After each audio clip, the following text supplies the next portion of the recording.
సభకు నమస్కారం.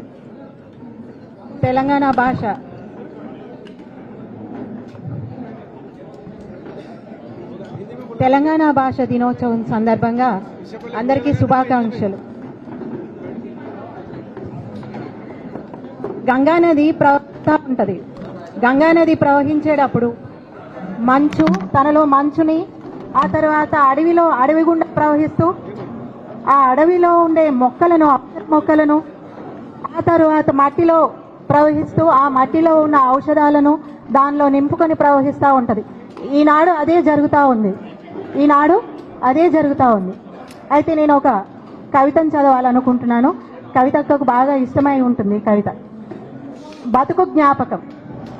నువ్వు వస్తుంటే తీపి రాగాల మా అమ్మమ్మ ఉయ్యాల వెనవేసుకొని నన్ను చుట్టేస్తున్నట్టుగా ఉంటుంది. నీ గొప్పతనాన్ని కీర్తిస్తూ వాత్సల్యంగా నిన్ను పేర్చుకున్న సుగంధ పరిమళాలు చుట్టుముడతాయి. నువ్వు వస్తుంటే నా కోసం దాచిపెట్టిన అమ్మ లాలింపు తరలి వస్తున్నట్టుగా ఉంటుంది. బతుకమ్మ నువ్వే కదా నా బాల్యపు పూదోటని రంగురంగుల స్వప్నాలుగా మార్చింది. నువ్వు వస్తుంటే చాలు, చిన్నప్పుడు ఇంటి వెనకాల భూమిని కమ్మేసిన పచ్చటి గుమ్మడి చెట్టు పసుపు పచ్చ చిలకలై గుంపులుగా రెక్కలు విప్పుకునేది. దడి మీద ఎగబాకిన కట్ల చెట్టు సగం ఆకాశాన్ని సగం సముద్రాన్ని అరువు తెచ్చుకుని పరిసరాలను శ్వేత నీల నక్షత్రాలతో సింగారిస్తుంది. అప్పటిదాకా ఎవరికీ పట్టనట్టుండే తంగేడు చెట్టు పసుపు నీట జలకాలాడిన నిండు ముత్తైదువై విరగనవ్వేది. సెలయేరులోని గునుగు చెట్టు ఆకాశంలోకి ఎక్కుపెట్టిన వెండి కంకుల అంతఃపుర ఉద్యానవనమయ్యేది. ఇంటి ముందటి బంతి చెట్టు ఒళ్లంతా పసుపు ముద్దల పరవమైపోయేది. ఈ రంగులన్నీ పూల భాషలోకి ఒదిగిపోయి నీ రాకను ఒక పాటగా అల్లుకునేది.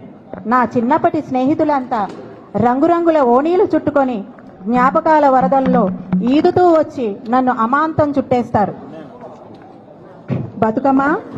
బతుకమ్మ నువ్వు వస్తుంటే నా అడుగులో అడుగులై చేతిలో చేతులై ఒక సమూహ చప్పట్ల గానమై అర్ధరాత్రి దాకా మారుమోగిన గుంపు చప్పట్ల బతుకు కట్ల ఉయ్యాల పాటలై ఊరంతా పారుతుంది. నిమజ్జనం ముందు వీడ్కోలు పాటల వినోదంలోంచి నువ్వు వెళుతున్నావన్న రవ్వంత విచారం మనసు మూలల్లో చివుక్కుమంటుంది. నిన్ను పంపి ఇంటికి వస్తుంటే కూతుర్ని అప్పగింతలు చేసి వినదిరిగిన తండ్రి హృదయమై కాళ్ళు బరువవుతాయి. అప్పటిదాకా పోటెత్తిన ఉయ్యాల పాట వరద ఉధృతి తగ్గిన వాగులా సాగేది.